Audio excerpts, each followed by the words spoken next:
आप में से कई लोग लंबे समय से कार और बाइक चला रहे होंगे।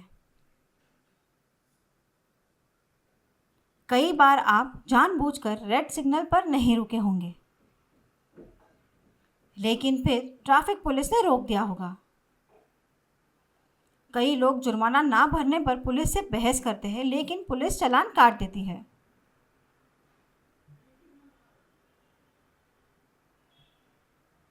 पहले पुलिस आपसे करीब 200 से 300 रुपए तक जुर्माना वसूलती थी। कुछ ने जुर्माना भर दिया होता है, जबकि कुछ बचने के लिए पुलिस कर्मियों को रिश्वत देते हैं। अब सब कुछ बदल गया है।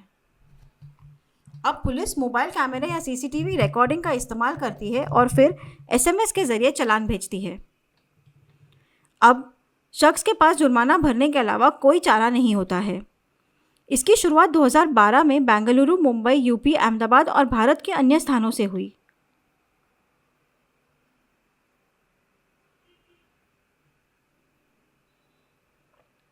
कई लोग इन संदेशों से तंग आकर ऑनलाइन जुर्माना भर देते हैं।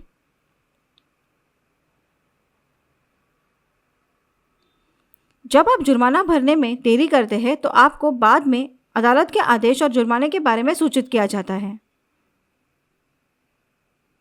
इस तरह नागरिक को गंभीर चेतावनी दी जाती है। अब लोग ज़्यादा सावधान हैं। जब कोई व्यक्ति यातायात नियमों का उल्लंघन करता है तो बहस से बचने के लिए पुलिस उनकी नंबर प्लेट को स्कैन करती है और तुरंत एसएमएस पर चालान भेजती है। ये सभी ने इसका अनुभव किया होगा। ऐसे चालानों को ई चालान कहा जाता है। इस बात से अब हर कोई वाकिफ है और पूरी तरह से तंग आ चुका है।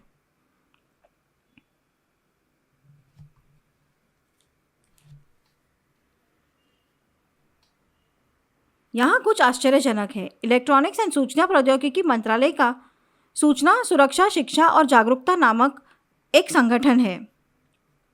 ISEA ने सभी नागरिकों को जागरूकता पैदा करने के लिए चेतावनी जारी की है। ये वही था।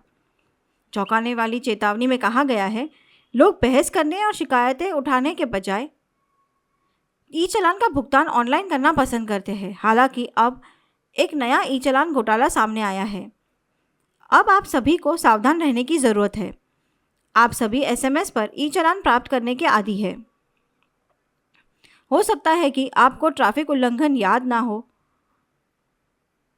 और एसएमएस में उल्लंघित लिंक पर क्लिक करें।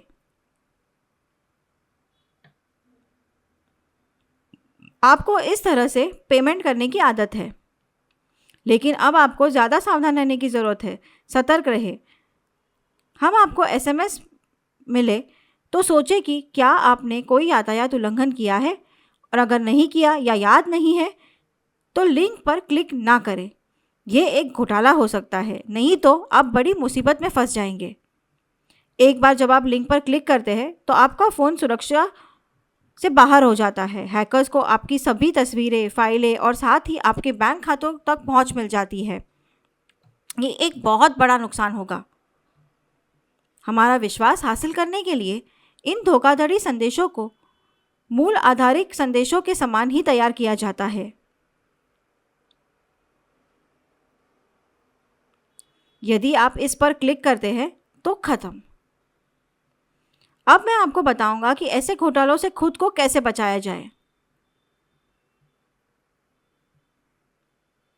जब आपके पास मैसेज आए तो सबसे पहले उसे ध्यान से पढ़ें।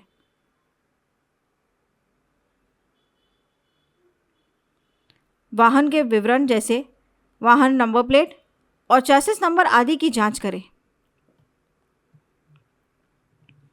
अपना चेसिस नंबर जानने के लिए कार का बोनेट खोलें, आयन देखें, नंबर वहीं होगा। देखिए कि क्या विवरण समान है। अगर ये अलग है तो पेमेंट ना करें। बाइक में शॉक एब्जॉर्बर पर नंबर अंकित होता है। यदि विवरण समान है तो भुगतान करें, यदि नहीं तो संदेश डिलीट करें और लिंक पर भुगतान ना करें। अपने पिछले ई चालान संदेश की जांच करें। व्याकरण और वर्तनी की जांच करें। अगर थोड़ा सा भी अंतर हो तो भुगतान ना करें। नीचे दी गई इस वेबसाइट को देखें। वेबसाइट पर जाएं, ई चालान नंबर वेबसाइट पर डालें। यदि कोई विवरण नहीं आता है तो संदेश फर्जी है। भुगतान ना करें। यदि आपको विवरण मिलता है तो इसका मतलब ये है वैध है, आपको भुगतान करना होगा। तो ये था तीसरा पॉइंट। जब आपको ई चालान एसएमएस मिले तो तुरंत भुगतान ना करें। ध्यान से जांचें कि क्या लिंक के अंत में gov.in है। यदि लिंक पर कुछ और लिखा हुआ हो तो भुगतान ना करें। ये थे 4 पॉइंट। लोगों की आदत होती है कि ई चालान मिलते ही वे तुरंत भुगतान कर देते हैं, लेकिन अगर आप ऐसा करेंगे तो आप बड़ी मुसीबत में फंस जाएंगे। आपको हैक कर लिया जाएगा। ध्यान से, मैं जानता हूँ कि आप में से कई लोग सोचते हैं कि पुलिस स्टेशन जाना और बहस करना समय की बर्बादी है। यही कारण है कि आप ऑनलाइन भुगतान करते हैं, है ना? लेकिन नहीं, आप देख सकते हैं कि ऐसे संदेशों पर जुर्माने की मात्रा कम होती है, लेकिन आमतौर पर जुर्माना ज़्यादा होता है। तो सावधान रहें। इन बिंदुओं को याद रखें। अगर आप इसके शिकार हो जाते हैं तो national cyber crime reporting portal पर 1930 पर कॉल करें। और अगर आप डेफ है या कॉल नहीं कर सकते हैं तो वेबसाइट पर शिकायत दर्ज कराएं।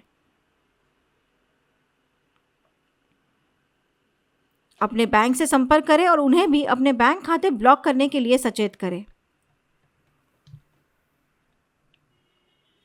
साथ ही आपको नज़दीकी पुलिस स्टेशन में भी शिकायत दर्ज करानी होगी।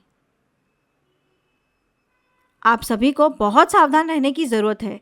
जब आप ट्रैफिक सिग्नल का उल्लंघन करें और ई चालान काटा जाए तो सतर्क हो जाए, क्योंकि इससे भविष्य में कई परेशानियां हो सकती है।